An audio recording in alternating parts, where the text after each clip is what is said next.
छु। कुरा हो के अमेरिका बस्दाखेरि रवि लामिछानेमाथि क्रिमिनल केस या मुद्दाहरू चलेको सत्य हो भने ती केसहरू कस्ता छन्, तिनको अहिलेको अवस्था के छ, अनि होइन भनेदेखि किन यो हल्ला मात्रै चल्यो, यसको वास्तविकता के हो र यसको इन्टेन्सिटी के हो, त्यो बारेमा आज चर्चा गर्दैछु। ढिलो नगरी आउनुस् सँगै मिलेर हेरौँ यो सबै केसहरूको नालीबेली। यहाँ अमेरिकाको मेरील्यान्डको अदालतको रेकर्डमा गएर सिधै हेरौँ आउनुस्। अदालतको वेबसाइटमा गएर रवि लामिछाने भनेर खोज्दाखेरि 9वटा लेगल केस लागेको देखिन्छ उनीमाथि त्यहाँको अदालतमा, जसको लिस्ट म यहाँ स्क्रिनमा देखाउँदैछु, हेर्नु होला। अनि यो कोलममा यहाँनिर केस स्ट्याटस भनेर हेर्नुभयो भने तीमध्ये 9वटा मुद्दाहरू मध्येमा अरू सबै क्लोज भइसकेका छन्, अर्थात् बन्द भइसकेका छन्, र 3वटा केस अहिले पनि ओपन देखिन्छ, अर्थात् अझै पनि मुद्दा चल्दैछ उनीमाथि 3वटा केसमा। त्यो 3वटा ओपन केसहरू मध्येमा पनि यो 2वटा केस एउटै केसको एक्सटेन्सन भएकोले वास्तवमा 2टा मुद्दा अहिले उनीमाथि अहिले पनि अदालतमा चलिरहेको छ अमेरिकामा। 8वटा केसमा रवि लामिछानेको मुद्दामा यो ठेगाना लेखिएको छ, अमेरिकामा रहँदाखेरि रवि लामिछाने यो घरमा बस्दा रहेछन् र केस पनि सबै केसहरू यही घर मार्फत चलेका छन्, यही घरको एड्रेसमा आएका छन् सबै केसहरू। अनि यो घरको काउन्टी रेकर्ड हेर्दाखेरि यो घर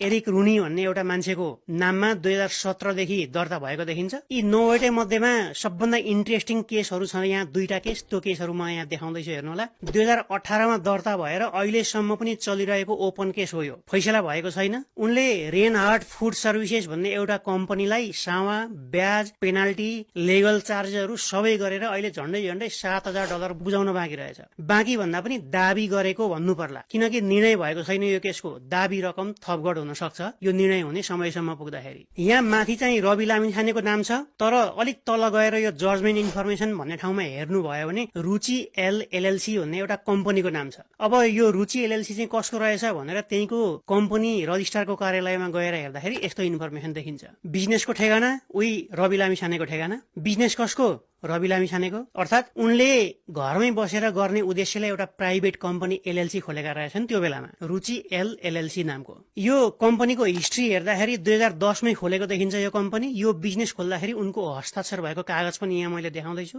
2017 मा यो कम्पनी बन्द भएको देखिन्छ, तर यो कम्पनीले अर्को कम्पनीलाई तिर्नुपर्ने जुन रकम छ त्यो अहिलेसम्म पनि नतिरेर कोर्टमा मुद्दा परिरहेको देखिन्छ। सुरुको लगभग 4,000 र अहिले पेनल्टी, लिगल चार्ज लगायतका विभिन्न चार्जहरू थप्दै जाँदाखेरि $7,000 को हाराहारीमा पुगेको देखिन्छ दाबी रकम। यो केसको हिस्ट्री हेर्दै जाँदाखेरि विभिन्न समयमा नोटिस र समन पनि पठाएको र नभेटेपछि नोटिस नै फिर्ता गएको देखिन्छ।